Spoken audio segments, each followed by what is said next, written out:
কি গো, আর কতদিন আমাদের এইভাবে কষ্টের সংসার চালাতে হবে? কষ্ট করতে করতে তো বয়স পুরো শেষ হয়ে গিয়েছে, তারপরেও তো একটু সুখের আশা দেখি না। কি আর করবো গো গিন্নি, সারাটা দিন ওই মালিকের বাসায় কাজ করি, রাতে এসে শুধু শুয়ে থাকি, এত পরিশ্রম করি, তারপরেও তো দিন শেষে 2টা টাকার মুখ দেখতে পারি না গো। হাই রে, তোমাদের এই কষ্ট আমি কিভাবে বোঝাবো? তুমি আমাকে আর কি কষ্টের কথা বলবে? আমরা 2জন হতাম, তাহলে যে কোনোভাবে কষ্ট করে আধপেটা খেয়েও বেঁচে থাকতে পারতাম। কিন্তু একটা তো ছেলে জন্ম হয়েছে, এখন ওই ছেলেটাকে নিয়ে কি করব? ছেলেটারও তো ভবিষ্যৎ আছে, তাই না? হ্যাঁ গিন্নি, কি যে করব কিছুই মাথায় আসে না। আচ্ছা, তোমার মাথায় কি কোনো বুদ্ধি আছে? থাকলে একটা সমাধান দাও, সেটাই এখন করি না হয়। আমার কাছে এখন কোনো বুদ্ধি নেই গো। বুদ্ধি আছে শুধু আমার মরণের। কবে মরতে পারবো? আমি মরলেই শান্তি। এই সংসারে আর ভালো লাগে না, মনে চাই কিছু একটা করে এই সংসার থেকে চলে যাই। আর সহ্য হয় না আমার। তোমাকে কিভাবে যে বোঝাই গিন্নি, এত কষ্ট করি, তারপরও দিন শেষে হাতে টাকা থাকে না। কি করব আমি? আসমানে চাঁদ পেরে এনে বিক্রি করব নাকি? আমাকেও তো একটু বুঝতে পারো।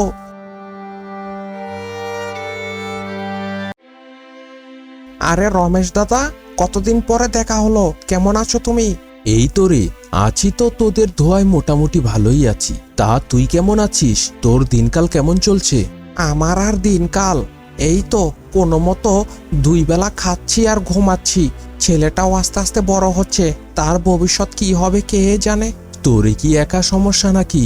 আমারও তো একই সমস্যা। আমার ঘরে ছোট্ট একটা মেয়ে হয়েছে, তাকে লালন পালন করতে হবে, কত খরচ।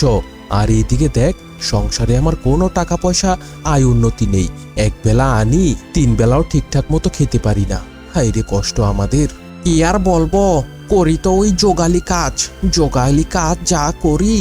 সারাদিনে কাজ করে যেই মজুরি পাই, সেই মজুরি দিয়ে ঠিকঠাক মতো 2 বেলাও খাবার হয় না। সংসারে টাকা আয় উন্নতি করব কিভাবে রে ভাই? হ্যাঁ, এইভাবে চলতে থাকলে না শেষমেশ আমাদের ওই শহরে গিয়ে ভিক্ষে করে খেতে হবে। তা তুই কোথায় যাচ্ছিস? বাজার করতে যাচ্ছিস বুঝি? হ্যাঁ রে, বাজার করতে যাচ্ছি। তুই বাজারে যাবি নাকি? চল চল, দুইজনে একসাথে মিলে বাজারে যাই। না গো গিন্নি, আজকে সারাটা দিন যোগালি কাজের জন্য এই দিক ওই দিক ঘোরাঘুরি করলাম, কিন্তু কোথাও যোগালি কাজ পেলাম না। দেখি কাল সকালবেলা আবার আরেকবার খোঁজাখুঁজি করব। কাজ যদি পাই তাহলে ঘরে কিছু কিনে নিয়ে আসবো। ওগো, এইভাবে হলে কিভাবে চলবে আমাদের সংসার? আমি তো দেখছি কিছুদিন পর আমাদের এই বাড়িঘরও থাকবে না। সবকিছু বিক্রি বাট্টা করে তারপর সংসার চালাতে হবে। ওগো শোনো না, তুমি এই যোগালি কাজটা ছেড়ে অন্য কোনো কাজ দেখো না গো।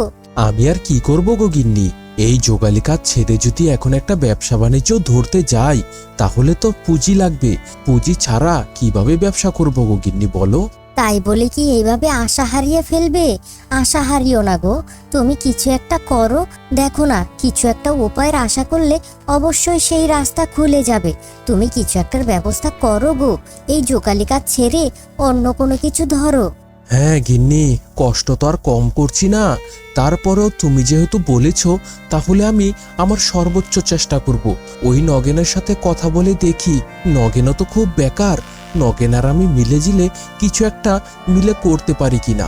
হ্যাঁ, তাই করো গো। আমার আর এই কষ্টের সংসার ভালো লাগে না, মনে চায় ফাঁস দিয়ে এখনই মরে যাই। সত্যি আমার আর এই সংসার ভালো লাগে না, মনে চায় এই সংসার ফেলে অনেক দূরে চলে যাই।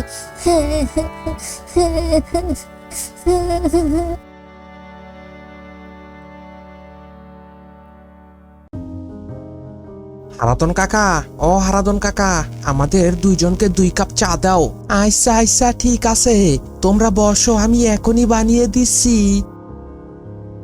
কিরে নগেন, আমার তো অবস্থা খুব খারাপ রে। এইভাবে প্রতিদিন যোগালি কাজের জন্য খোঁজাখুঁজি করি, কিন্তু যোগালি কাজ তো পাই না রে। ওইদিকে আমার গিন্নি আমার সাথে খুব কান্নাকাটি করে, বলছে কিছু একটা করতে। তা নগেন, কি করা যায় রে ভাই? হ্যাঁ ভাইয়া, তুমি একদম ঠিক কথাই বলেছ। তোমার সংসারের মতো আমার ঘরেও একই অবস্থা। আমার গিন্নিও তো খুব কান্নাকাটি করে যে এই যোগালি কাজ ছেড়ে অন্য কোনো একটা ব্যবসা ধরতে। তা কি এমন ব্যবসা ধরা যায় বলো তো রমেশ দাদা শুনি। কি আর করবো রে, সারাদিন প্রখর রোদুরে আর সন্ধ্যের পর ইচ্ছে মতো নিঝুম ধারে বৃষ্টি নামে। এই আবহাওয়ার মধ্যে কি এমন কাজ করব আর কি এমন ব্যবসা বাণিজ্য দিব, আমার মাথায় তো কিচ্ছুই আসছে না রে। আচ্ছা রমেশ দাদা, আমার মাথায় একটা বুদ্ধি এসেছে। আমরা যদি এই রাতে বৃষ্টির মধ্যে পদ্মা নদীতে জাল ফেলি, তাহলে মনে হয় এই বৃষ্টির মধ্যে আমরা অনেক ইলিশ মাছ পাবো। হ্যাঁ, তোর বুদ্ধিটা কিন্তু খারাপ হয়নি রে নগেন। এই বৃষ্টির মধ্যে যদি রাতের বেলা ইলিশ মাছ ধরি, আশা করি এই টলমলে পানির মধ্যে আমরা অনেক ইলিশ মাছ পাবো। হ্যাঁ রমেশ দাদা, মাছ পাই আর না পাই, চলো না আজকে রাত্রে গিয়ে একটাবার দেখে আসি। যদি মাছ কপালে লেগে যায় তাহলে তো পরশুদিন সকালবেলা খুব ভালো দামে বিক্রি করতে পারবো। হ্যাঁ, বলছিস কি রে, এই রাতে ঝড় তুফানের ভিতর এই মাছ ধরতে যাবি পদ্মা নদীতে? বলিস কি রে, যদি ঠান্ডা লেগে যায় তখন কি করব? আরে তুমি ঠান্ডার চিন্তা করছো? ওইদিকে তো আমাদের দুইজনের সংসারে আগুন লেগে রয়েছে, ঠিক মতো 2 বেলা খাবার দিতে পারি না ঘরে। তার চাইতে ভালো একটু রিস্ক নিয়ে চলো পদ্মা নদীতে আজকে রাতেই মাছ ধরতে যাই। চলো চলো। আচ্ছা আচ্ছা ঠিক আছে, তাহলে আমি রাতে বৃষ্টি নামলেই বের হয়ে যাব। তোমার কি মনে আছে সেই ছোট্টবেলা ঝিমঝিম বৃষ্টির মধ্যে মাছ ধরতে বের হয়ে যেতাম? আমরা রাতের বেলা কত মাছ ধরে বাড়িতে নিয়ে গেছিলাম। তোমার কি সেসব কথা মনে আছে গো দাদা? হ্যাঁ রে, আমার তো সবই মনে আছে, কিন্তু বিয়ে করার পর যেন সব কিছু মাথা থেকে উড়ে চলে গেছে। বুঝেছ রমেশ দাদা, আমরা যদি আজকে একটু রিস্ক নিয়ে মাছ ধরতে পারি না, তাহলে আমাদের আর পেছনের দিকে তাকানো লাগবে না। হ্যাঁ রে, তুই একদম ঠিক কথাই বলেছিস। আর এই নদীর সামনেও তো চলে এসেছি। তা বল, এখন জালটা কোথায় ফেলতে পারি? ওই তো সামনে ফেলো দাদা। সামনের পানিটা খুব টলমল করছে, তার মানে ওখানেই ইলিশ মাছ রয়েছে। তাড়াতাড়ি জালটা ফেলো। হ্যাঁ, লেগেছে লেগেছে, বড় মাছ লেগেছে, বড় মাছ লেগেছে। হ্যাঁ রে, অনেকগুলো ইলিশ মাছ লেগেছে। এই তো এখনই তাড়াতাড়ি উঠিয়ে নিচ্ছি। আরে রমেশ দাদা, দেখো দেখো কতগুলো ইলিশ মাছ উঠেছে। দেখো, এক খেয়ে এতগুলো ইলিশ মাছ উঠেছে। তাহলে তো 10-20 খেও দিলে মাছ পুরো ভরে যাবে গো। আমাদের ভাগ্য সত্যি বদলে গেছে গো রমেশ দাদা। আরে সত্যি কথাই বলেছিস নগেন, সত্যি আমাদের ভাগ্য আজ থেকে পরিবর্তন হয়ে যাবে। এত মাছ আমি কোনো দিন ধরিনি রে। এই মাছগুলো যদি বাজারে গিয়ে বিক্রি করতে পারি না, তাহলে অনেক টাকায় বিক্রি করতে পারবো। তোমাকে বলেছিলাম না রমেশ দাদা যে চলো একটা রিস্ক নিয়ে মাছ ধরি গিয়ে। মাছ পেলে পেলাম, না পেলে নাই। দেখেছো, ভাগ্য পরিবর্তন হয়ে গিয়েছে। এই জন্যই আমার গিন্নি বলে যে এই জোকালি কাজ ছেড়ে অন্য কিছু করার একটা রিস্ক নাও। আজকে সেটা প্রমাণ পেলাম রে। তা নগেন, আরেকবার কি জাল ফেলবো নাকি? এগো রমেশ দাদা, আরেকবার ফেলে দেখো। এইবারও যদি লেগে যায় গো, তাহলে তো কিসমত পুরো বদলে যাবে। হা হা হা হা হা। লেগেছে রে, লেগেছে। এইবারের টানেও লেগেছে। এইবার তো আরো বেশি মাছ উঠেছে। নে নে নে, তাড়াতাড়ি এই মাছগুলো হাঁড়িতে ঢুকিয়ে ফেল। তুমি জানো দাদা, এগুলো বিক্রি করে কতগুলো যে টাকা পাবো। আহা, পকেটে টাকা থাকলে বেশিক্ষণ আর মন খারাপ থাকে না গো। তুমি আবার জাল ফেলো, আমি এই মাছগুলো হাঁড়িতে ভরে ফেলছি। আরে গিন্নি শোনো না, আজকে কি হয়েছে জানো? বললে তো তুমি পুরো অবাক হয়ে যাবে গো। আমাদের দিন তো পরিবর্তন হয়ে গেছে গো গিন্নি, আমাদের আর কোনো অভাব থাকবে না। ওগো, কি হয়েছে তোমার? আর তোমার মুখটা দেখে তো মনে হচ্ছে তোমার মুখে অনেক হাসি। কত বছর পর যেন এই হাসিটা তোমার মুখে আমি দেখলাম। তা কি হয়েছে গো, বলো না শুনি। আরে দেখো দেখো, আমার হাতে 1000 টাকা রয়েছে। গতকাল রাতে তোমাকে বললাম না মাছ ধরতে যাব। গতকাল রাতে বৃষ্টিতে আমরা অনেক ইলিশ মাছ পেয়েছি, আর সেইগুলো আমরা বাজারে আড়তে বিক্রি করে দিয়েছি। আর আমরা দুইজন 1000 করে 2000 টাকা বিক্রি করেছি গো। এই নাও টাকাটা রাখো। ও মা, 1000 টাকা! এই 1000 টাকা দিয়ে তো এই সংসারে আমাদের 10 দিন চলে যাবে। বাবা, খুব ভালো করেছে গো। মনে হচ্ছে উপরওয়ালা আমাদের দিকে তাকিয়েছে। শোনো না গিন্নি, আজকে রাতেও আবার দুইজন মিলে মাছ ধরতে যাব। আশা করছি গতকালের মতো আজকেও বেশি মাছ পাবো। হ্যাঁ হ্যাঁ গো, আজকে রাতেও তুমি মাছ ধরতে যেও। ওপরওয়ালা তোমাদের মঙ্গল করুক। কত বছর পর তোমার এই মুখে আমি হাসি দেখলাম গো। আমার যে কত ভালো লাগছে, মনে চাচ্ছে এই পুরো দুনিয়াটাকে আওয়াজ দিয়ে বলি, আমার স্বামী এখন হাসছে, হা হা হা হা হা। তা রমেশ দাদা, জানো কি হয়েছে? আজকে সকালবেলা যখন টাকা নিয়ে বউয়ের হাতে দিয়েছি না, বউ যে আমার কত খুশি হয়েছে গো। তোমাকে যে কিভাবে বোঝাই আমি। হ্যাঁ রে নগেন, তোকে আর কি বলবো। আমার ঘরে আমার গিন্নির কাছে আমি যখন টাকাটা হাতে তুলে দিয়েছি না, আমার গিন্নি এত খুশি হয়েছে যে মনে হলো পৃথিবীর সকল সুখের চাইতে যেমন অনন্য। তা রমেশ দাদা, এখন যে আমরা আবার পদ্মা নদীতে যাচ্ছি, আজকে কি মাছ পাবো গো? যদি না পাই তাহলে তো কিসমত খারাপ আজকে। হ্যাঁ গতকাল যেহেতু মাছ পেয়েছি, আজকেও না হয় পাবো। হ্যাঁ হ্যাঁ, ঠিক বলেছ। মনের থেকে আশা হারালে চলবে না। ঠিক আছে, চলো চলো, আর একটু তাড়াতাড়ি হেঁটে চলে যাই। পড়েছে পড়েছে, আজকেও ইলিশ মাছ পড়েছে। ঝাঁকে ঝাঁকে ইলিশ মাছ পড়েছে আজকে। আমাদের কপাল খুলে গেছে। আজকেও মাছ বিক্রি করে অনেক টাকা পাবো। হ্যাঁ রে, আজকেও তো অনেক মাছ পাচ্ছি। যাক, ওপরওয়ালা তাহলে আমাদের দিকে তাকিয়েছে। তাড়াতাড়ি তুই এগুলো হাঁড়িতে ভরে ফেল, আমি আবার জাল ফেলছি। কিরে নগেন, গতকালকার চাইতে তো আজকেই অনেক মাছ বেশি পেয়েছি। হ্যাঁ গো রমেশ দাদা, একদম ঠিক কথাই বলেছ। আজকে অনেক মাছ হয়ে গিয়েছে। মাছগুলো মাথায় নিয়ে হাঁটতে আমার তো কোমর ব্যথা হয়ে গেছে গো। আরে বা বাবা, কত বড় বড় ইলিশ! গতকালকার চাইতে তো আজকের ইলিশগুলো খুব সুন্দর দেখাচ্ছে। এগুলো খুব ভালো দামে বিক্রি করতে পারবো। তা কত টাকা নিবে ইলিশগুলো দিতে? এই 2 হাঁড়ি মাছের জন্য আমাদের 4000 টাকা দিতে হবে। আচ্ছা আচ্ছা, ঠিক আছে, তোমাদের আমি 4000 টাকাই দিব। মাছগুলো রেখে যাও। ও গিন্নি, আরে ঘরের ভেতর থাকলে হবে নাকি? বাহিরে বের হয়ে আসো। ওগো, কি হয়েছে? আজকে তো খুব সুন্দর মিষ্টি ভাষায় আমাকে ডাকাডাকি করছো। তা গতকালকার চাইতে আজকে কি মাছ বেশি বিক্রি হয়েছে নাকি? হ্যাঁ গিন্নি, গতকালকার চাইতে আজকে মাছ অনেক বেশি পেয়েছি। আর সেইগুলো বিক্রি করে আজকে 2000 টাকা কামিয়েছি গো। এই নাও, টাকাগুলো হাতে রাখো। ও মা, এতগুলো টাকা কামিয়েছো? গতকালকে কামিয়েছিলে 1000 টাকা, আজকে কামিয়েছো 2000 টাকা, মোট হলো 3000 টাকা। ওগো, এইভাবে কামালে তো আমাদের বেশি দিন লাগবে না বড়লোক হতে।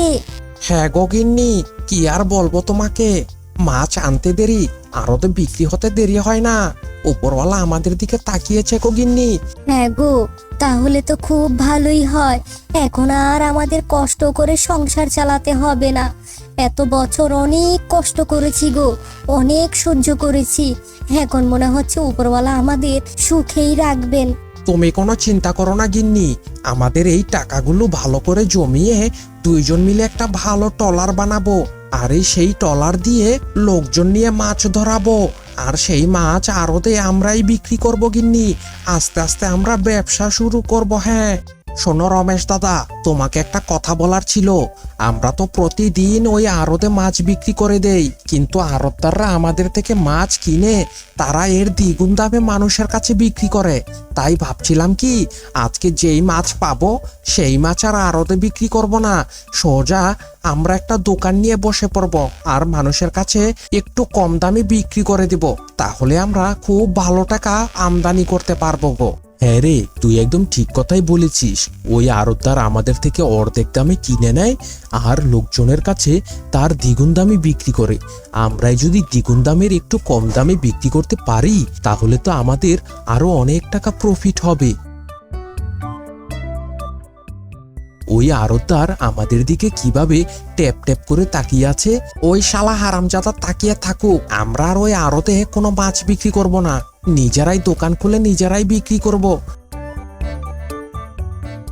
এই নিয়ে যান, নিয়ে যান, টাটকা ইলিশ নিয়ে যান, একদম পদ্মা নদীর ইলিশ, খুব কম দামে দিচ্ছি, নিয়ে যান, নিয়ে যান। এই নিয়ে যান গো দাদারা, ও ভাইরা, ও খালুরা, আরে তাজা তাজা ইলিশ নিয়ে যান। তা কিরে নগেন, ইলিশ মাছ বিক্রি করছিস? বা বাবা, মাছগুলো দেখে তো পুরো আকর্ষণীয় লাগছে। তাই এত বড় বড় মাছ কত করে পিস রাখবি? কাকা, তুমি যদি আমাদের থেকে ইলিশ নাও তাহলে প্রতি জোড়া 1200 টাকা। নিলে এখনই নাও, তোমাদের জন্য একদম কমিয়ে রাখছি। আমরা চাই এলাকার লোক কম দামে ইলিশ মাছ খাক। বলিস কি রে, এত অল্প দামে ইলিশ মাছ বিক্রি করছিস? দে দে, আমাকে এক জোড়া ইলিশ মাছ দে।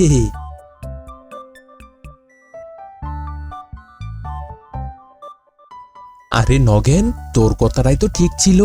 আমরা যদি আড়তে না বিক্রি করে এইভাবে দোকান হিসাবে মাছ বিক্রি করি তাহলে তো অনেক টাকা কামাতে পারবো রে। অনেক বাড়তি টাকা আমাদের পকেটে চলে আসলো। দেখেছিস দেখেছিস, হঠাৎ করে কিভাবে গরিব থেকে বড় লোক হয়ে গেল। কত শত মাছ ধরে ধরে বাজারে বিক্রি করছে, টাকা আর টাকা কামাচ্ছে। হ্যাঁ, আমিও তো শুনেছি তারা নাকি ওই পদ্মা নদী থেকে মাছ ধরে আনে, কিন্তু এত মাছ তারা কোথা থেকে ধরে আনে সেটাই তো জানি না। কি গো নগেন দাদারা, তোমাদের ভাগ্য তো খুব বদলে গেছে গো। 2 দিন আগে কি ছিলে আর এখন কি হয়ে গেলে? তোমাদের তো এখন পা মাটিতেই পড়ে না গো।